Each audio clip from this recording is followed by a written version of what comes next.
Alhamdulillahirabbil alamin.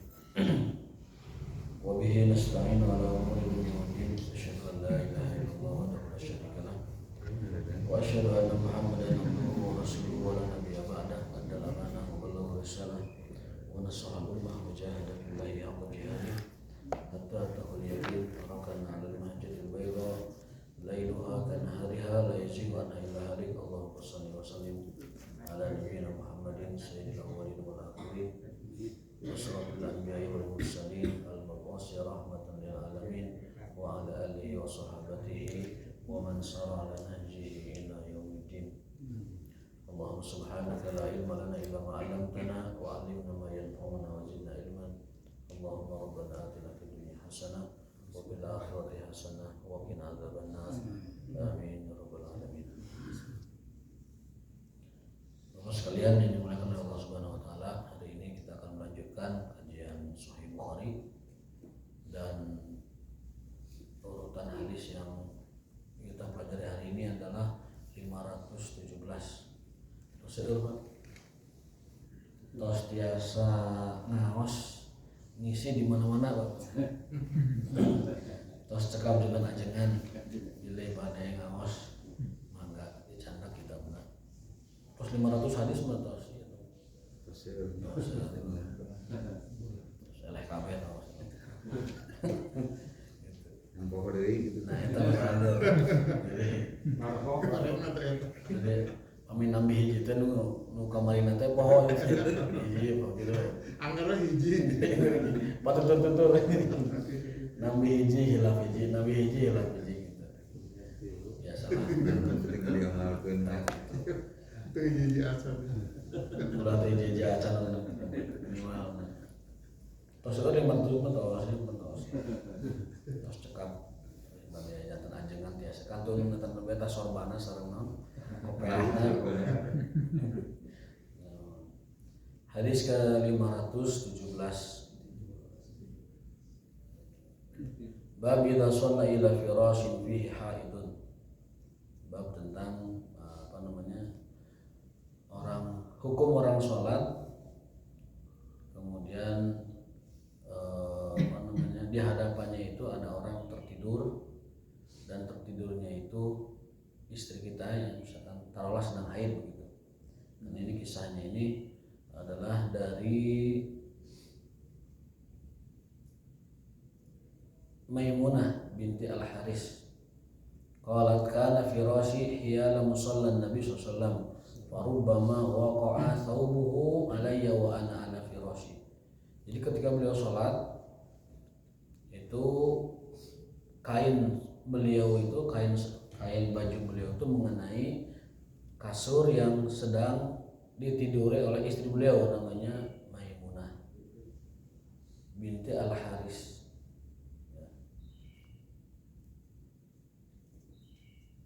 Dan itu tidak menjadi masalah. Dalam riwayat lain, kalau ini lebih jelas riwayat yang kedua ya.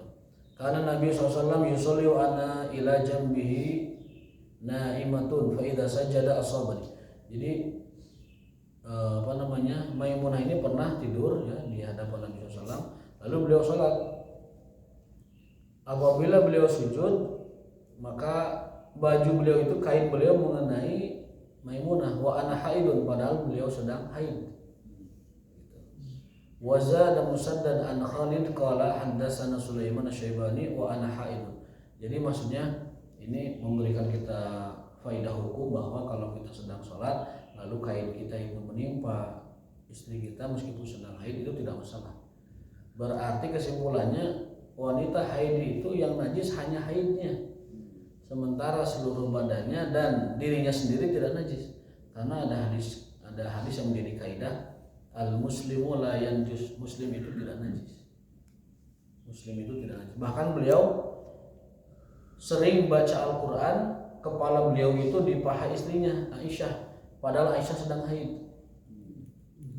Apa itu artinya? Artinya bahwa orang haid itu yang najis hanya darah haidnya saja.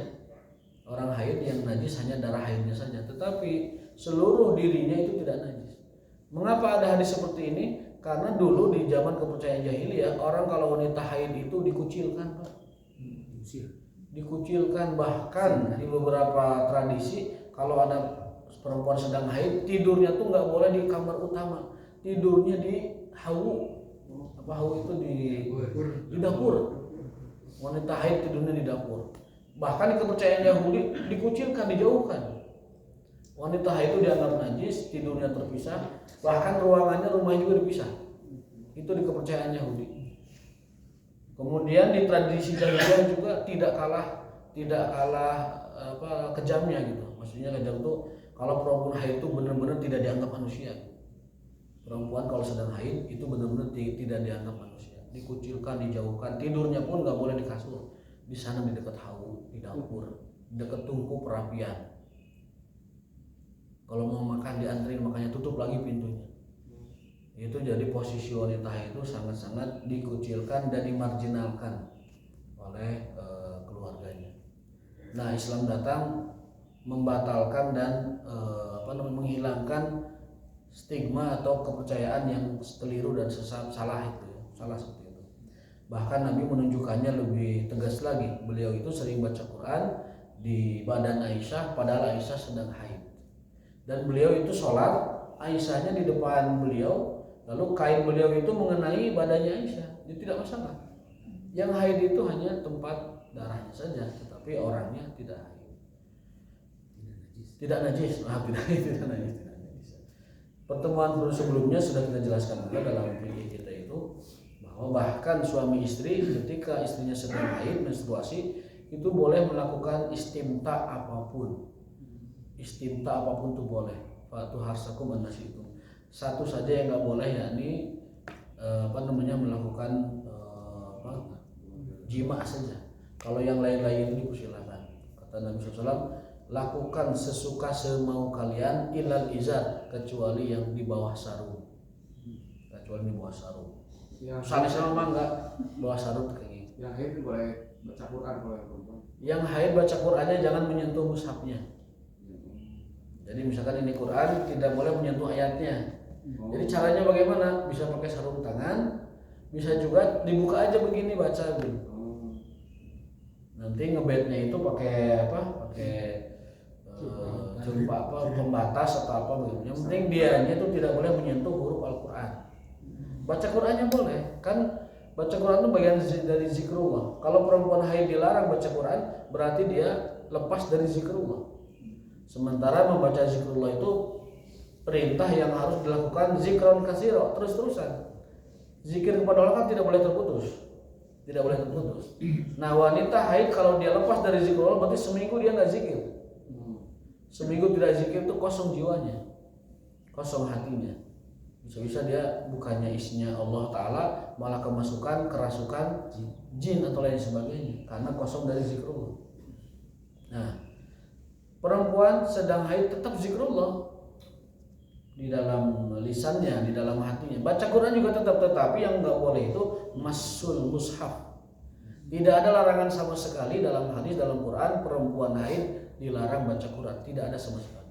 Yang tidak boleh itu adalah masul mushaf, menyentuh mushaf. Karena apa? Karena berdasarkan pendalilannya la yamassuhu illal mutahharun, bahwa Al-Quran ini tidak boleh disentuh kecuali orang yang suci. Orang yang suci. Jadi pendapat para ulama, perempuan haid itu yang tidak boleh adalah menyentuh mushaf. Tapi membaca Qurannya boleh. Apalagi kalau dia hafal Quran, lebih hebat lagi. Kalau hafal Quran dia tinggal membaca hafalannya. Norawelang bahasa Kuningan dan Norawelang. Baca hafalannya terus an-zuhril ghaib dari hafalannya, bukan dari mushaf. Kemudian Quran yang di HP juga boleh, kan tidak disentuh bacaannya. Tidak disentuh Android kan ini kan. Wanita haid boleh karena kan dia tidak menyentuh mushaf. Dia hanya menyentuh HP-nya kan begitu. Tidak menyentuh mushafnya.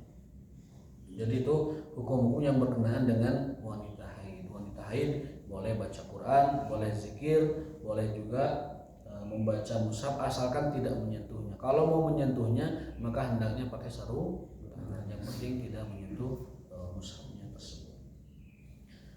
Bahkan ada yang memberi cara kalau sedang haid baca Quran yang terjemahan. Jadi nanti yang di kebetnya itu pas bagian terjemahannya. Terjemahan itu bukan Quran, tapi terjemahan namanya. Bahasa Indonesia kan begitu. Misalnya ayatnya di tengah, kan terjemahan suka di pinggir atau di bawah. Nah, kebetnya itu terjemahannya. Gitu.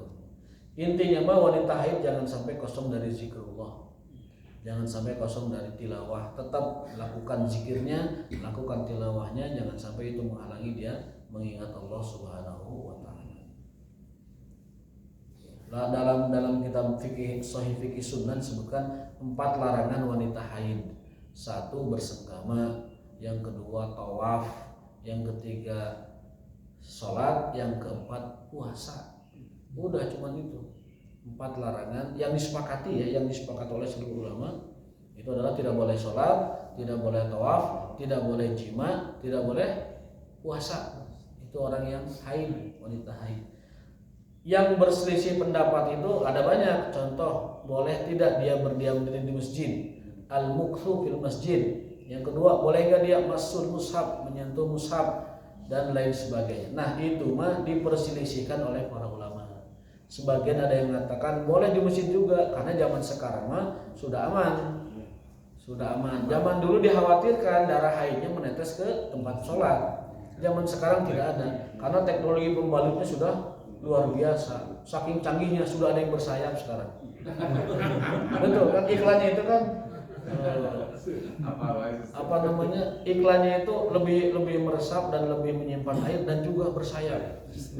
Ada bersayap. Tulisannya teh ada wingnya gitu, wing bersayap, bisa terbang nanti, bisa terbang. Kenapa tahu? Karena sering dititipin. Tolong belikan ini, diciriin ada bersayap. Wah, kok ada bersayapnya? Aku nggak bagaimana itu? Mau hiber atau gimana? Nah itu hukum-hukum wanita haid. Jadi yang disepakati 4 yang nggak boleh. Apa tadi Pak? Sholat, jima, tawaf, puasa. Itu disepakati. Yang diperselisihkan memegang mushaf, berdiam diri di masjid. Itu yang diperselisihkan para ulama. Maksudnya perselisihan itu sebagian ada yang membolehkan, sebagian ada yang sama sekali melarang. Seperti memegang mushaf, sebagian mazhab nggak boleh memegang mushaf juga. Dan yang najis itu kan tempat darahnya, tapi ininya mah tidak, tangannya tidak. Itu boleh berarti menurut mazhab itu. Mazhab yang lain sama sekali melarang, tidak boleh menyentuh mushaf. Nah kita mah hati-hati bagaimana, daripada kita tidak hati-hati lalu membolehkan wanita haid menyentuh mushaf, lebih baik tidak boleh menyentuh mushaf. Kalau mau nyentuh silakan pakai penghalang. Itu jalan tengah. Itu fikih jalan tengah. Penghalang, pakai pakai sarung tangan, atau di kebetnya bagian terjemahnya, atau dia pakai alat yang bisa pindahkan begitu, silakan. Itu tidak apa-apa. Atau bacanya dari Android, tidak apa-apa. Itu jalan tengahnya demikian.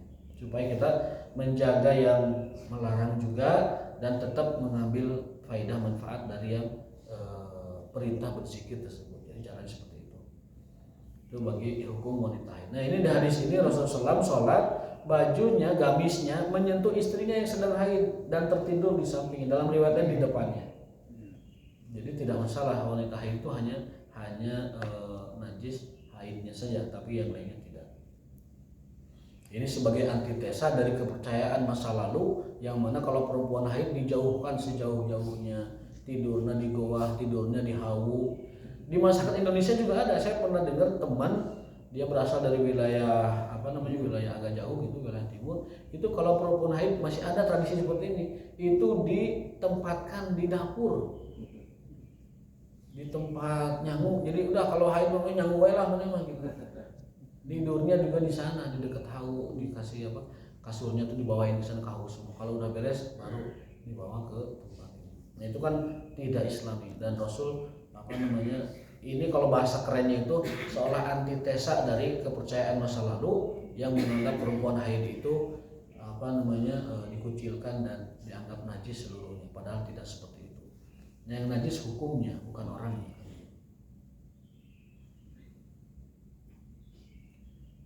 Kemudian bab hal yaghmizu rajulu imra'atahu inda sujud likai yasjud.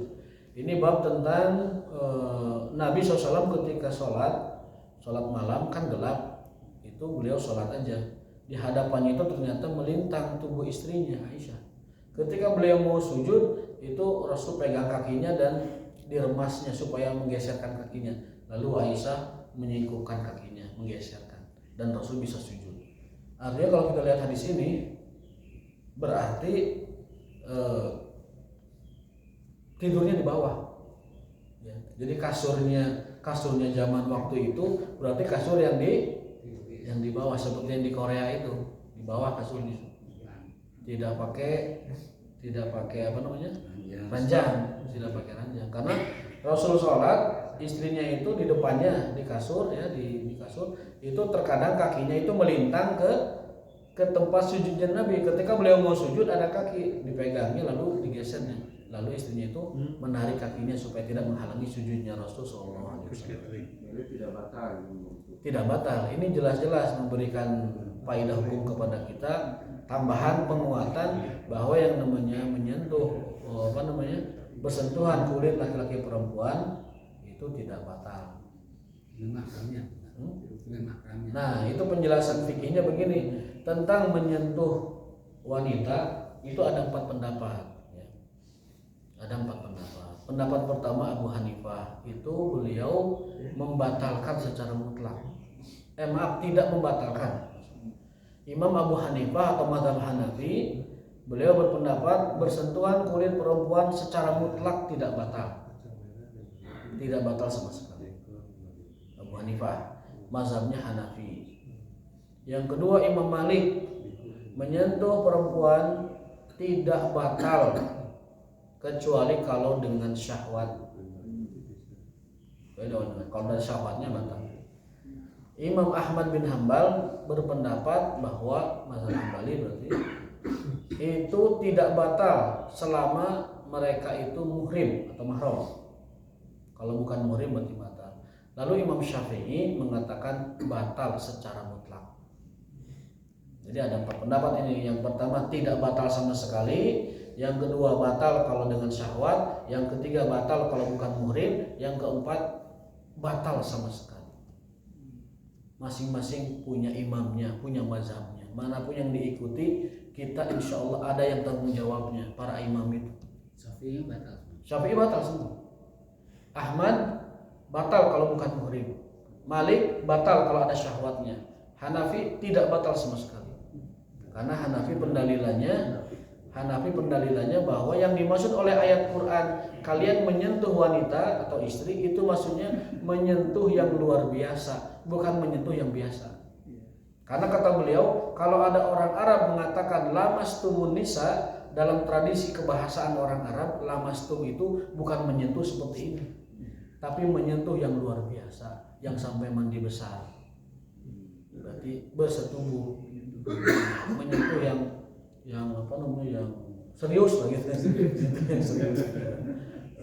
Jadi kalau hanya sekedar menyentuh gini ya, itu mah bukan lamastum yang maksud di Al-Quran. Itu pendalilan Abu Hanifah. Kata beliau, setahu kami orang Arab kalau menyebut ungkapan jima itu bahasa halusnya adalah menyentuh istri. Itu Abu Hanifah pendapatnya. Kalau Syafi'i itu batal mutlak. Karena menyentuh yang menyentuh apapun bentuknya, mau menyentuh serius, mau menyentuh biasa, menyentuh kecil, menyentuh besar, batal aja. Nah.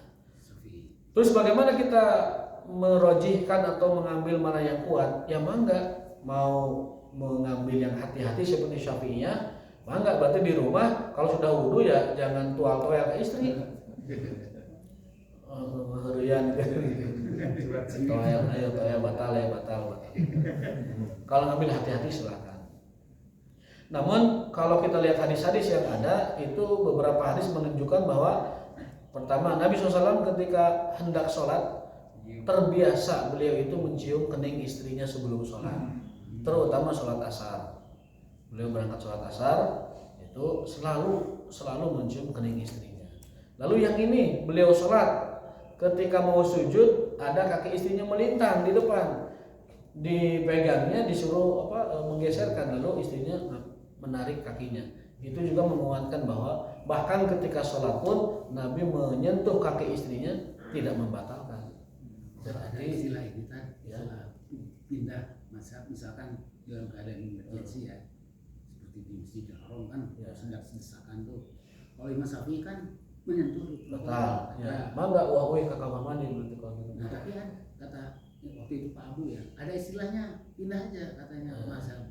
Ya sebenarnya bukan pindah mazhab tetapi mengambil pendapat lain. Ya, kalau pindah mazhab itu kan biasanya total gitu, dia dari mazhab ini pindah ke sini gitu. Seolah-olah ini pindah mah seolah-olah ada ini keliru ini. Tapi yang benar adalah mengambil pendapat lain pada kondisi tertentu gitu.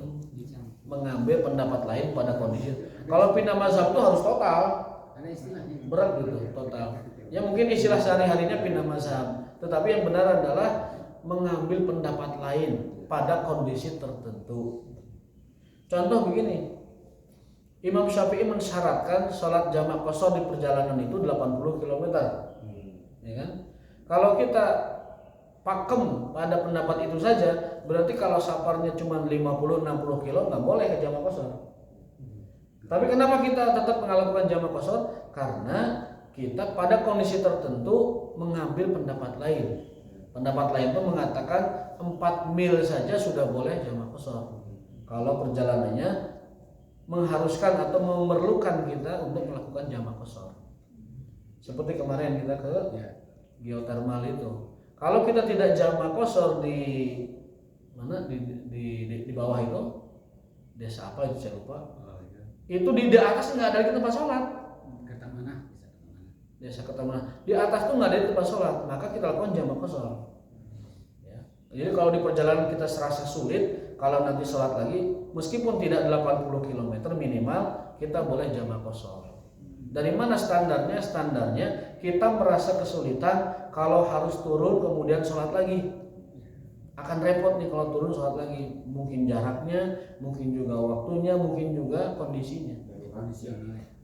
Jadi kondisional. Mazhabnya betul 80 km Syafi'iyah. Maka 81 tulisannya.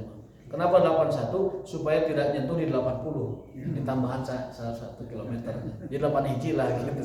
Supaya ternyentuh 80 saking ketatnya. Saking ketatnya.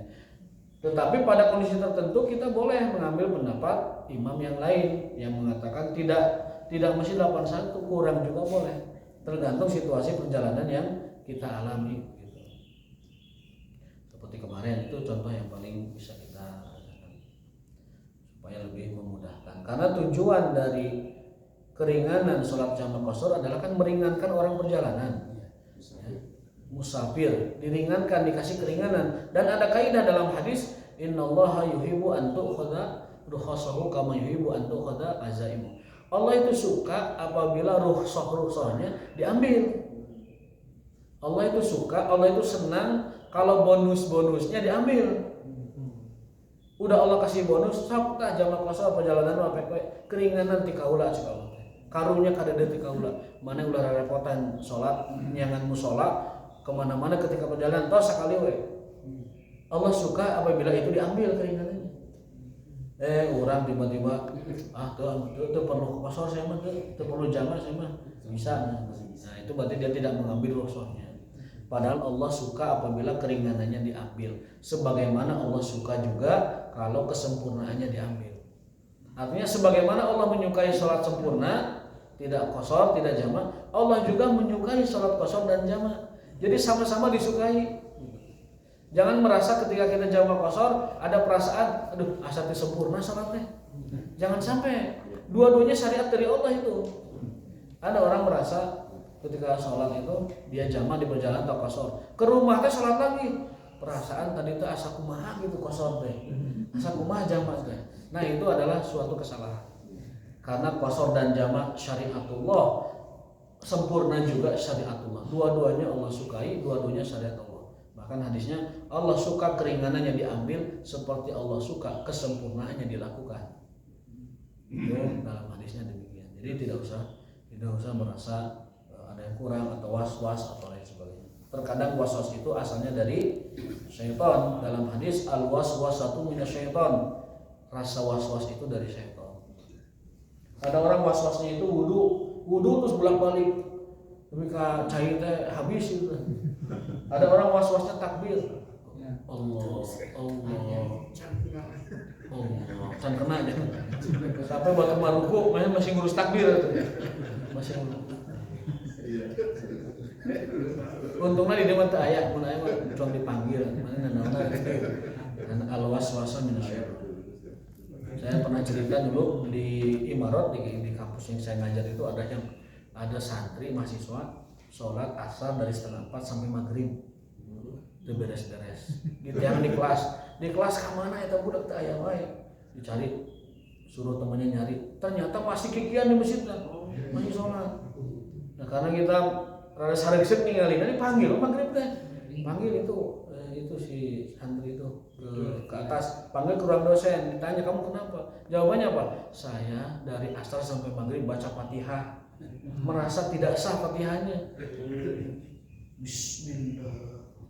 Bismillah. Sampai asar maghrib di asar. Itu waswas. Itu kenapa waswas? Karena bacalah Fatihah sebisa kita.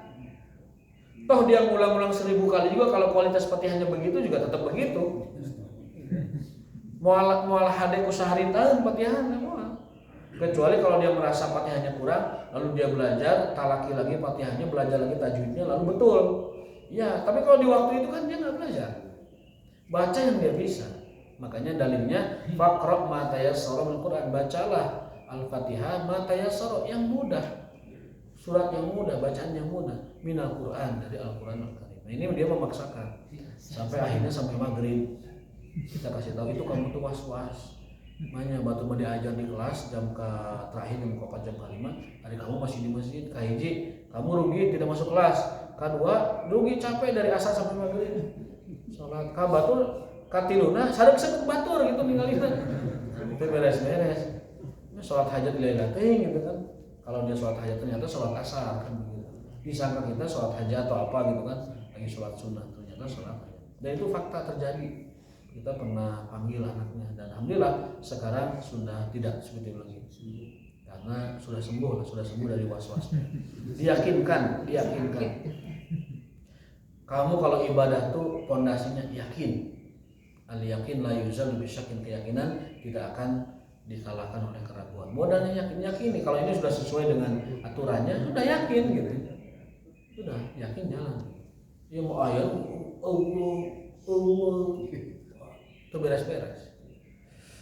Ada yang was-wasnya itu kentut, ada yang begitu sudah wudu kayaknya tuh kentut lagi. Ketika sholat kayak kentut lagi. Maka kata Nabi, kalau kau merasakan ada tiupan di tempat anginmu, kata Nabi, falayan sorib, jangan beranjak dari sholat sampai kamu dengar suaranya atau kamu cium baunya. Hatta tasma' sautan aw tajidu rihan, sampai kamu mendengar suaranya dan atau mencium baunya. Kalau baunya jelas, wah ini mati orang. Atau suaranya misalkan suara khasnya, wah ini benar orang ini, baru dia keluar dari sholat atau wudu lagi. Nah, tapi kalau itu hanya was-was, perasaan ada angin keluar. Apa kata hadis? Fa inna syaitana yanfukhu fi. Karena kata hadis ada setan yang kerjaannya niupin tempat angin kita. Di dubur ditiup sama setan. Oh gawe setan. Apa tujuannya? Supaya orang was-was, tidak ikut berjamaah, tidak sholatnya tidak khusyuk, terus bolak-balik mengurus was-wasnya itu. Dan kalau kita ikuti, setan senang terus-terusan itu. Sampai kita benar-benar dikalahkan oleh dia. Akhirnya sholatnya terbengkalai, sholatnya nggak jelas, sholatnya terpugu dan sebagainya. Jadi kata hadis ada setan yang tugasnya itu meniupin angin ke tempat keluarnya angin. Benar-benar kalau setan sialan, setan pangsialan gitu. Jadi gawe nanti tupoksi nanti aja gitu. Tidak jelas gitu, tidak mengenakan gitu. Nah itu terkait dengan masalah ini. Nah hadis ini sebagai dari pertanyaan bahwa bersentuhan kulit, kalau bersentuhan biasa nempel itu dalam hadis ini berarti tidak membatalkan wudu. Bahkan Nabi melanjutkan sholatnya ketika tangannya plek kena kaki Aisyah dan Aisyah lalu menariknya supaya tidak menghalangi sholatnya Rasulullah SAW. Hadis yang terakhir ini hadis ke-520.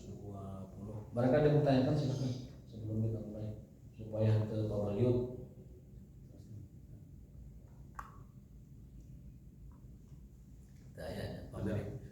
Oh mana? Tadi masalah jamak Ustaz. Tadi kan disebutkan mengenai jarak sampai 80. Kalau 81 gitu ya. Tapi misalnya ada acara misalnya, ini pasti kalau kita nggak jamak pasti Kelewat gitu kan. Misalnya ada acara yang sangat padat atau jadi MC atau itu bagaimana Ustaz? Oh iya. Jamak qashar itu hanya berlaku bagi musafir perjalanan. Jamak qashar. Tapi kalau jamak saja itu berlaku bagi 4 orang. Jamak saja tanpa qashar ya. Tanpa qashar. Satu bagi orang yang perjalanan itu jelas. Yang kedua bagi orang yang kondisi khusus, misalkan hujan ataupun rasa takut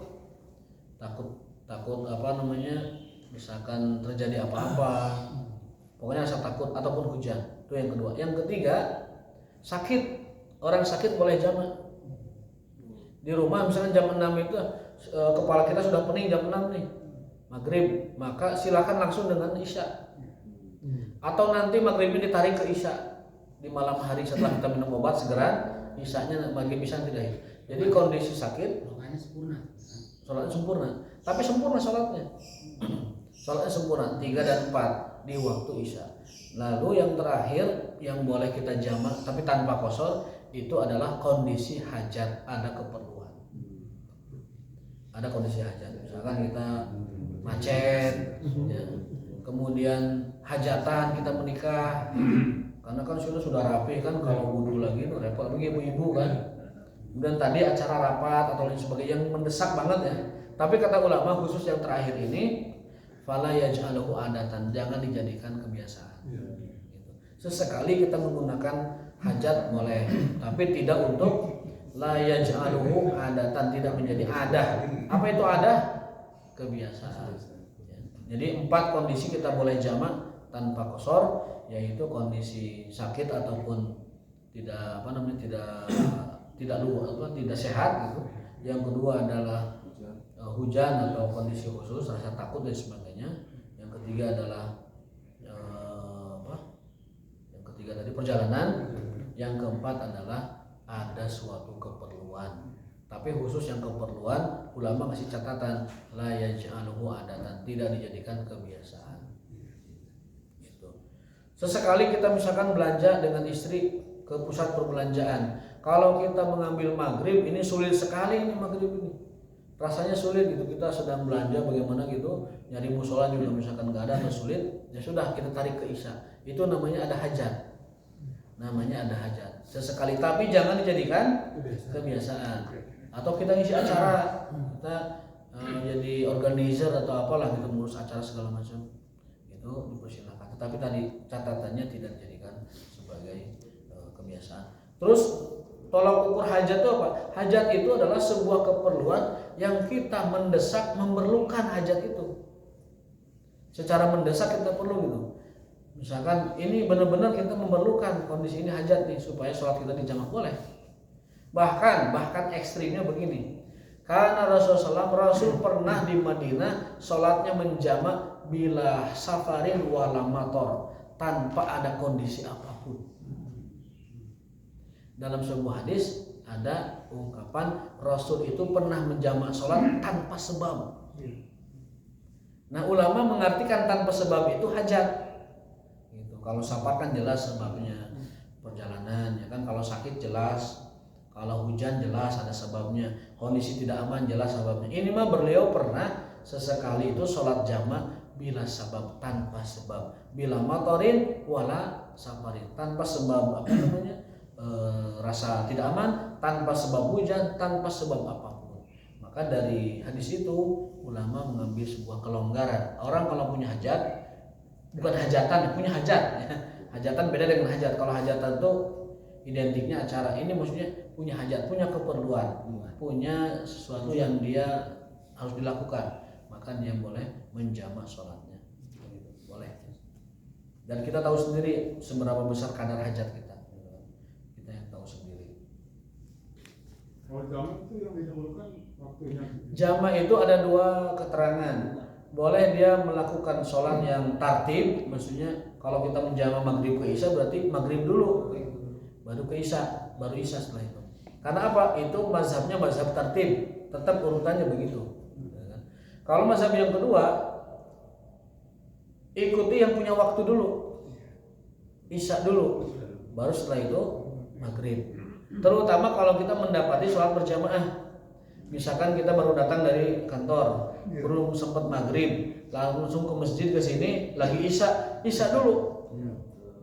Kita ikut isya dulu dengan jamaah di sini. Setelah isya, orang lain zikir, kita langsung maghrib. Itu boleh. Jadi boleh sholat kedua dulu, baru sholat ke satu. Boleh juga sholat ke satu dulu, baru kedua. Tergantung situasi dan kondisinya. Kalau luang, kalau lapang kitanya tertib 1, 2. Kalau kitanya tadi ikut jamaah atau lain sebagainya, boleh isya dulu kemudian maghrib. Itu diperbolehkan seperti itu. Kalau sakit boleh tak dijamah? Sakit boleh dijamah. Silahkan lihat kitab Kifayatul Akhyar dalam fikih Syafi'i. Sakit itu boleh kita menjamah. Tapi tidak qasar, Pak Haji. Tidak qasar. Tidak dua-dua, tetap 4-4. Hanya waktunya boleh digabungkan. Jadi kalau misalkan jam 6 kita merasa pusing, merasa tidak enak badan, ya udah nanti maghribnya dikeisakan saja. Nanti maghribnya di jam 7 atau setengah 8. Atau mungkin agak malam, kita minum obat, istirahat, terbangun jam 11, lalu kita maghrib dan isya setelah itu. Kalau batasan hari di satu tempat itu berapa hari? 4 hari atau 3 hari? Batasan musafir. Musafir itu 3 hari. Batasan musafir 3 hari. Akan tetapi manakala dalam safar perjalanannya itu dia merasa memerlukan tambahan, diperbolehkan.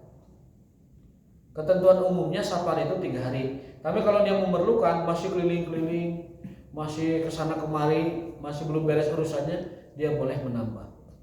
Bahkan dalam hadis itu Nabi ketika dari Madinah ke Mekah Al-Mukarramah 10 hari beliau jamak qasar dan tidak puasa Ramadan. Contohnya gini, misalnya ke Jogja 3 hari terus pindah ke Solo itu bisa Masuk safar. Kan dari Bandung ukurannya. Ukurannya kan dari Bandung. Standar patokan safarnya dari Bandung. Kalau dari Bandung ke Solo kemudian udah 3 hari dan nanti mau berangkat lagi kemana, itu masih berlaku. Boleh 6 hari, boleh 10 hari, bahkan boleh sebulan. Kalau kita sebulannya masih safar, kita boleh mengambil keringanan untuk jamak qasar 1 bulan itu. Misalkan dari sini piknik ke Turki 1 bulan misalnya.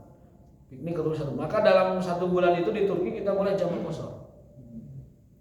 Cuman kadang ada yang mengambil sikap, ini mumpung di tempat-tempat sejarah nih, saya pengennya sholatnya seperti biasa, silakan. Silakan. Karena itu bukan pilihan pribadi. Tapi kalau ngambil keringanan juga diperbolehkan. Dulu dosen kami yang dari Timur Tengah ketika mengajar itu bahkan sampai setahun jamak qasar itu. Karena selama di luar negeri dia tidak menetap. Kadang ngisi di provinsi ini, ngisi provinsi ini terus saja. Kemana-mana gitu. Sampai dia setahun itu melakukan jamak qasar. Tapi tadi dalil umumnya 3 hari. Musafir itu secara umum 3 hari. Tapi kalau selama 3 hari masih memerlukan rukhsah, diperbolehkan. Masih memerlukan keringanan, jamak qasar, diperbolehkan, silakan. Jadi itu babnya longgar, babnya luas, mangga itu silakan. Sesuai dengan kebutuhan perjalanan kita. Wallahu ta'ala bishawab, wa taufiq billah. Mudah-mudahan dapat dipahami dengan baik. Walaupun wa ma taufiquna illa billah. Kita tutup dengan Rabbana atina fid dunya hasanah wa fil akhirati hasanah wa qina adzabannar. Subhanakallahumma wa bihamdika asyhadu an la ilaha illa anta astaghfiruka wa atubu ilaik. Assalamualaikum warahmatullahi wabarakatuh.